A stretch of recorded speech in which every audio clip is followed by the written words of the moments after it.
Alors donc je m'appelle Virginie, je suis donc tisanière pour mon projet qui s'intitule Les Simples Magiques de Bruxelles-ma-Belle, puisque le but est de cultiver là où j'habite, à Bruxelles, qui, quoi qu'on en dise, est une très belle ville. Et donc tisanière, ça consiste à cultiver des plantes aromatiques et médicinales, des simples, c'est ce qu'on disait au Moyen-Âge, et ça porte bien son nom, parce que ces plantes, elles sont très simples et sauvages.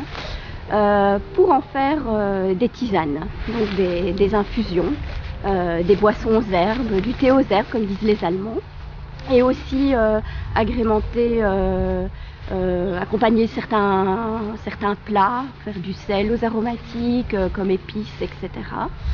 Donc ici il y a une vingtaine de plantes aromatiques qui sont cultivées sur ce terrain que j'ai eu pour 3 ans.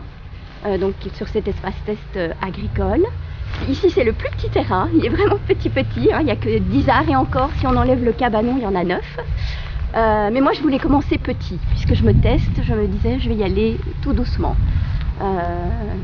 Et faire des petites buttes et faire des petites cultures. Donc il y a une vingtaine de plantes, il y a de l'amande, de la mélisse, grande camomille, camomille matricaire, de la sauge, beaucoup de fleurs. Parce que moi j'ai envie justement de montrer qu'il est possible de faire des infusions avec des fleurs. Et ça les Bruxellois ils aiment beaucoup et ils sont là quand j'ai besoin d'aide pour les récoltes, alors ils viennent. Donc j'ai des mauves, des bleuets, des calendula, des camomilles, des monardes, qui est une fleur magnifique. Malheureusement vous arrivez un peu tard, c'est la fin des récoltes, on est à l'automne. Mais si vous étiez venu 3 mois avant, ici tout le champ là-bas, il était tout bleu et tout mauve. C'était vraiment magnifique. Là maintenant c'est la fin, hein, vraiment. Moi je termine même. Là je suis plutôt dans la mise en sachet des tisanes que je peux vous montrer après dans la serre. Donc j'ai tout cultivé en fait sur butte. Alors c'est cultivé selon le cahier de charge bio. Et moi je vais très loin dans la démarche, c'est-à-dire que je rajoute rien. J'ai fait une fois un purin d'ortie et une fois un purin de prêle.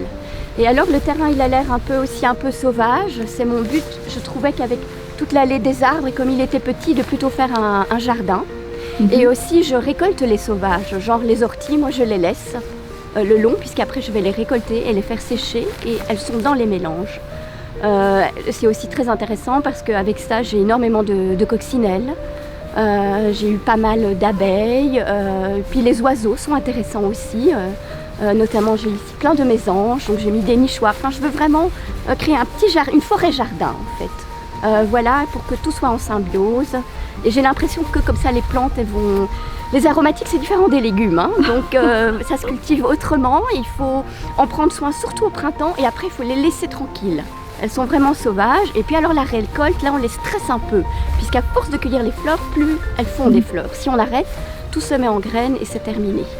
Donc voilà, et donc après en automne de nouveau je vais les chouchouter en les paillant, etc. Et puis les laisser tranquilles tout l'hiver. Voilà. Moi l'hiver je ne cultive absolument rien. Le métier de tisanière à ce moment-là, c'est de vendre les tisanes.